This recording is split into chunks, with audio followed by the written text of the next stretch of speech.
వైఎస్ఆర్ కాంగ్రెస్ దొంగలున్నారు, దొంగల పైన పోరాడుతున్నాం. రాష్ట్రాన్ని కాపాడుకోవడం కోసం రెండు పార్టీలు కలిసిన తర్వాత జరుగుతున్న మొదటి ఎన్నికల ప్రచార సభ ఇది. ఈ సభ ఆంధ్రప్రదేశ్ రాష్ట్రం యొక్క దశ దిశ మార్చబోతుంది.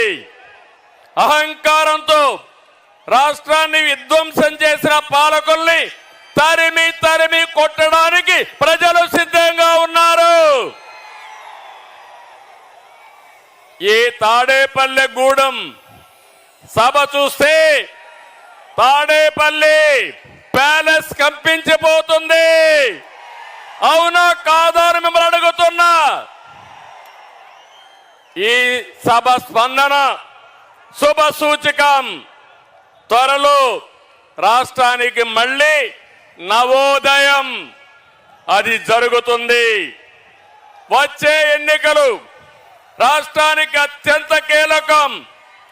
అందుకే రెండు పార్టీలు కలిసి బరిలో దిగాయి. మేము చేతులు కలిపింది మా కోసం కాదు, మా పార్టీల అధికారం కోసం కాదు, నా కోసమో పవన్ కళ్యాణ్ గారికి అధికారం కోసం కాదని మరొకసారి మీ అందరికీ విజ్ఞప్తి చేస్తున్నాను. మేము చేతులు కలిపింది రాష్ట్రం కోసం, 5 కోట్ల భవిష్యత్తు కోసం. ఇక్కడుండే యువత, విద్యార్థులు, పుట్టిన బిడ్డల కోసం, పుట్టబోయే బిడ్డల కోసం, వారి భవిష్యత్తు కోసం మేము కలిశామని చెప్పి కూడా నేను మీకు తెలియజేస్తున్నా. విధ్వంసమైన రాష్ట్రాన్ని నిలబెట్టడానికి చేతులు కలిపాం. హత్యకు గురైన ప్రజాస్వామ్యాన్ని తిరిగి బతికించడానికి మేము చేతులు కలిపాం. దెబ్బతిన్న రైతాంగం కోసం, మీ బిడ్డల ఉద్యోగాల కోసం కలిసి బరిలో దిగాం. ప్రభుత్వ బాధలతో చిత్రమవుతున్న పేదవాడిని కాపాడడానికి ఇద్దరం కలిసి అడుగేస్తున్నాం.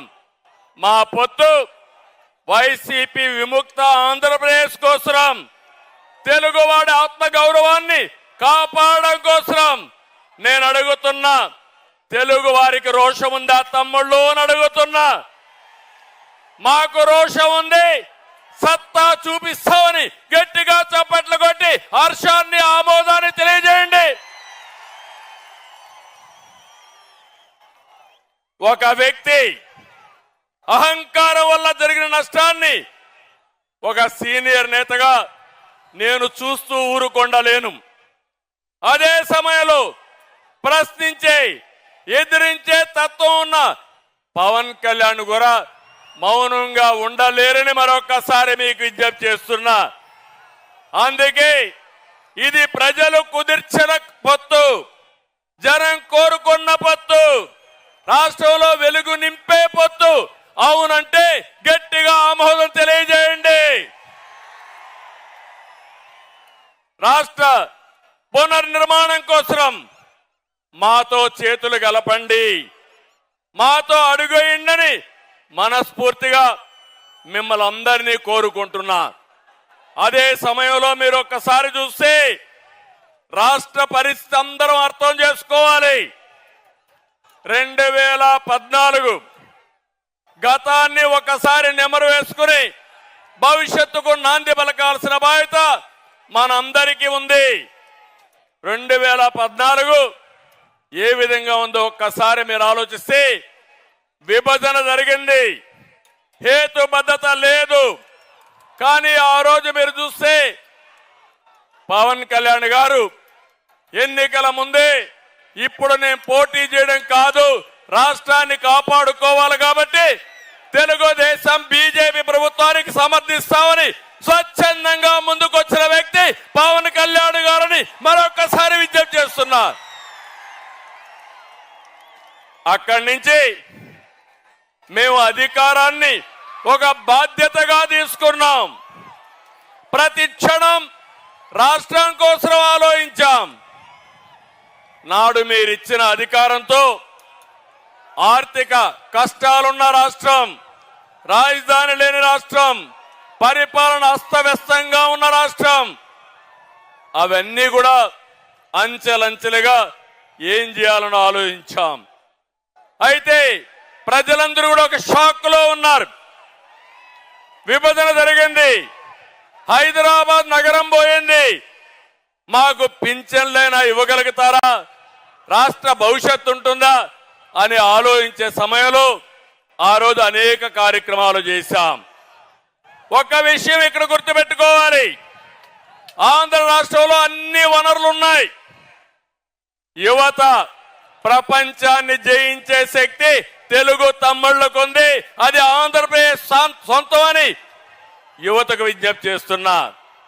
అదే కాదు, సమర్థవంతమైన ప్రజలున్నారు, పోలవరం లాంటి నదులున్నాయి, ఇంకో పక్క సముద్ర తీరం ఉంది, బంగారు పండించే భూములున్నాయి, పండే భూములున్నాయి. అన్నదాతగా, అన్నపూర్ణగా ఆంధ్రప్రదేశ్ పేరు వచ్చిందంటే గోదావరి డెల్టా, కృష్ణా డెల్టాలే కారణం అని చెప్పి కూడా నేను మీకు తెలియజేస్తున్నా. అలాంటి రాష్ట్రాన్ని బాగు చేయాలనే సంకల్పంతో మేము ముందుకు పోయాం. ఆ రోజు 2029కి విజన్ డాక్యుమెంట్ తయారు చేశాం. అమరావతి హైదరాబాద్ కంటే మిన్నగా ఒక రాజధాని ఉండాలని, ప్రపంచమే గుర్తించే విధంగా చేయాలని ఆ రోజు రూపకల్పన చేశాం.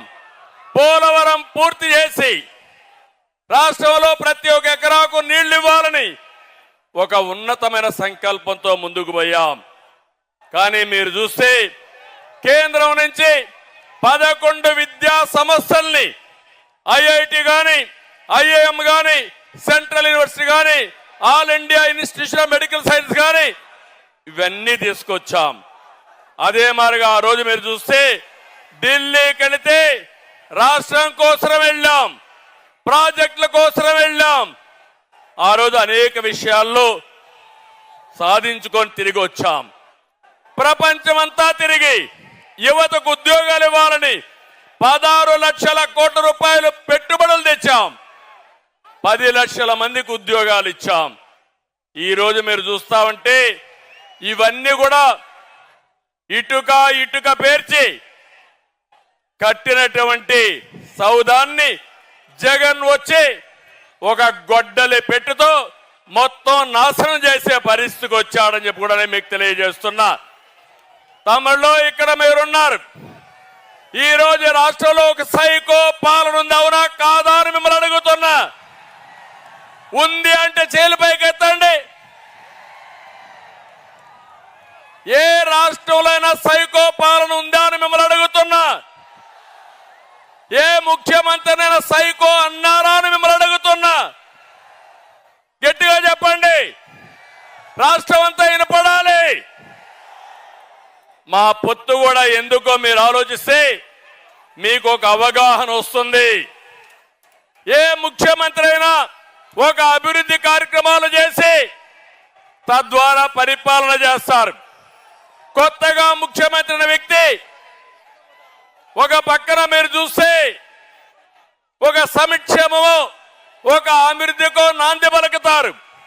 కానీ దురదృష్టం, ఈ ముఖ్యమంత్రి మొట్టమొదటిసారిగా మా ఇంటి పక్క నుండి ప్రజా వేదిక కూల్చి ఈయన పరిపాలన ప్రారంభించాడంటే ఎలాంటి వ్యక్తో ఒక్కసారి మీరు ఆలోచించుకోండి. అది ఇతని నిజమైన నైజం. ఏది కూడా ఒక పద్ధతి ప్రకారం చేయకుండా ఎక్కడికక్కడ ఒక విధ్వంసానికి దారి తీశాడు. ఒక పక్కన మీరు చూస్తే మీడియాని కంట్రోల్ చేయడం కోసం, ప్రతిపక్షాన్ని కంట్రోల్ చేయడం కోసం, మమ్మల్ని తిరగనీయకుండా చేయడం కోసం జీవో నెంబర్ 1 తీసుకొచ్చాడు, నియంత్రణ పెట్టాడు, మీటింగ్లు అడ్డుకున్నాడు, ప్రజాస్వామ్యాన్ని అపహాస్యం చేశాడు. అది తీసుకొచ్చి ఈ నిష్ట ప్రకారం ఎన్నికల ముందు ముద్దులు పెట్టిన ముఖ్యమంత్రి ఎన్నికల తర్వాత మీడియా పైన అందరి పైన పిడిగుద్దులు గుద్దే పరిస్థితికి వచ్చాడంటే ఇది ఇతని స్వభావం. అదే అహంకారం ఇతనికి. ఇంకో పక్క మీరు చూడండి, ఈస్ట్ గోదావరి జిల్లాలో డ్రైవర్ సుబ్రహ్మణ్యాన్ని చంపి ఈయన కారులో, ఎమ్మెల్సీ కారులో డోర్ డెలివరీ చేశాడంటే ఎలాంటి అహంకారమో మీరు ఒక్కసారి ఆలోచించుకోవాల్సిన అవసరం ఉంది. అన్నా క్యాంటీన్ పెడితే 5 రూపాయలకే ఒక పూట తిండి పెడితే అలాంటి అన్నా క్యాంటీన్ని మూసేయడమే కాదు, అన్నా క్యాంటీన్ ద్వారా అన్నం పెట్టకూడదన్న దుర్మార్గుడు. అలాంటి వాడిని మీరు చూస్తే ఇది ఒక పెత్తందారీ వ్యవస్థకు నిదర్శనం అని చెప్పి కూడా నేను మీకు తెలియజేస్తున్నా.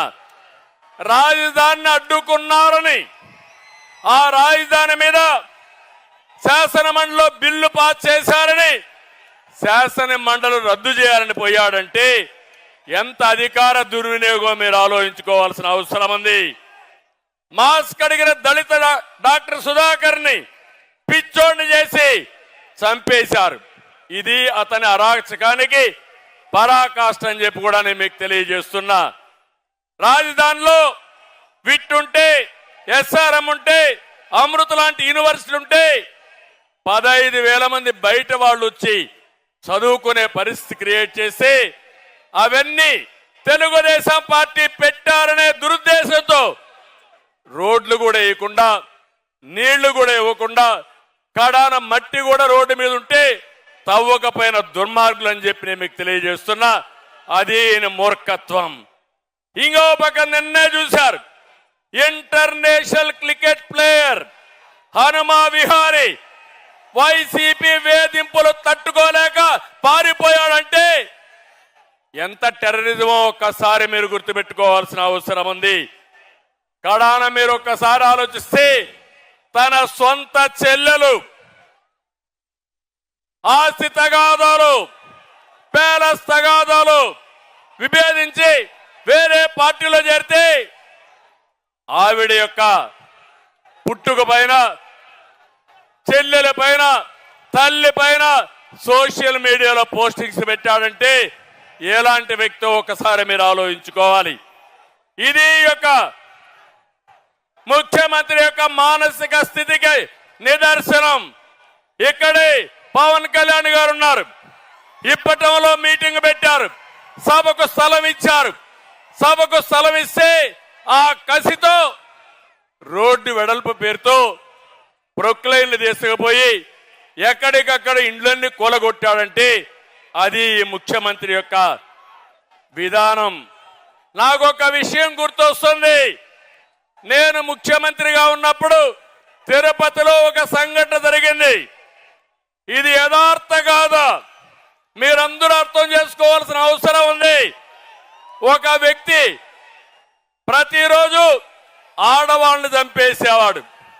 ఎవరైతే ఒంటరిగా పశువులు మేపుతా ఉంటే, ఎవరైతే ఇంట్లో ఒంటరిగా పడుకుంటే అక్కడికి పోయి క్రూరంగా రాళ్లతో కొట్టి చంపేసేవాడు. నేను ముఖ్యమంత్రిగా పోలీసులను అడిగాను, ఎందుకు జరుగుతున్నాయని అడిగాను. ఇమీడియట్ గా పట్టుకోమని ఆదేశాలు ఇచ్చాను, చేయలేకపోయారు. తర్వాత అన్ని కూడా ఎంక్వైరీ చేసి పట్టుకుంటే ఒక వ్యక్తి ఒక నేరాలు చేసి జైలుకు పోయి వచ్చిన వ్యక్తి ఎక్కడికక్కడ హత్యలు చేసే పరిస్థితికి వచ్చాడు. అతనికి ఎక్కడో మహిళల పైన ద్వేషం వచ్చింది. ఆ ద్వేషంతో మహిళల్ని చంపడమే పనిగా పెట్టుకుని 40 మందిని చంపేశారు. ఆ తర్వాత తన పట్టుకొచ్చి పోలీస్ స్టేషన్ లో పెట్టి జైల్లో పెట్టి కేసులు ఎన్క్వైరీ అవుతా ఉంటే రాజంపేట నుంచి వస్తూ ఎన్కౌంటర్ లో చనిపోయే పరిస్థితికి వచ్చాడు. నేను ఒకటే చెప్తున్నా, ఆ కేసుకు ఈ కేసుకు ఒకసారి చూస్తే ఈ ముఖ్యమంత్రి ఈ రాష్ట్రాన్ని సర్వనాశనం చేయడం కోసం ఆయనకు డబ్బులు కావాలి, రాజకీయ వ్యాపారం. దీనికి అడ్డొస్తే చంద్రబాబు లెక్కలేదు, పవన్ కళ్యాణ్ లెక్కలేదు, వేదిక పైన లెక్కలేదు, మీరు లెక్కలేదు. అందరినీ అణిచివేయడమే ఆదేశంగా పెట్టుకుని ముందుకు పోయే పరిస్థితికి వచ్చాడు. నేను అందుకే మిమ్మల్ని అందరినీ కోరుతున్నా, ఈరోజు మనందరి పైన ఒక పవిత్రమైన బాధ్యత ఉంది. వైఎస్ఆర్ కాంగ్రెస్ పార్టీని చిత్తుగా ఓడించి సైకో నుంచి రాష్ట్రాన్ని విముక్తి చేయాలి. సిద్ధమా తమ్ముళ్ళు అని మిమ్మల్ని అడుగుతున్నా, సిద్ధమా అని మిమ్మల్ని అడుగుతున్నా. ఈరోజు మీరు చూస్తే జగన్ విధ్వంసం, అరాచకాలను పరిస్థితి, దాడులు, కేసులు ఇవన్నీ పెట్టే పరిస్థితికి వచ్చారు. ఇంకో పక్కన ఈరోజు మీరు ఒకసారి చూస్తే ఒక్క విషయం ఈ తాడేపల్లిగూడెం సభలో చెప్పాలనుకుంటున్నాను. ఈ రాష్ట్రాన్ని ముఖ్యమంత్రి జగన్మోహన్ రెడ్డి రాష్ట్రంగా చూడడం లేదు, రాష్ట్రంలో ప్రజలున్నారనే ఆలోచన లేదు. రాష్ట్రాన్ని కులాల మధ్య, ప్రాంతాల మధ్య, వర్గాల మధ్య విభజించి ఆయన అధికారం కోసం సర్వనాశనం చేయాలని ఆలోచిస్తున్నాడు. నేను ఒకటే మిమ్మల్ని కోరుతున్నాను, కులాలు కూడబెట్టవు. మంచి పాలకులు, మంచి ప్రభుత్వం మాత్రమే మన జీవితాలను మారుస్తున్నాయి.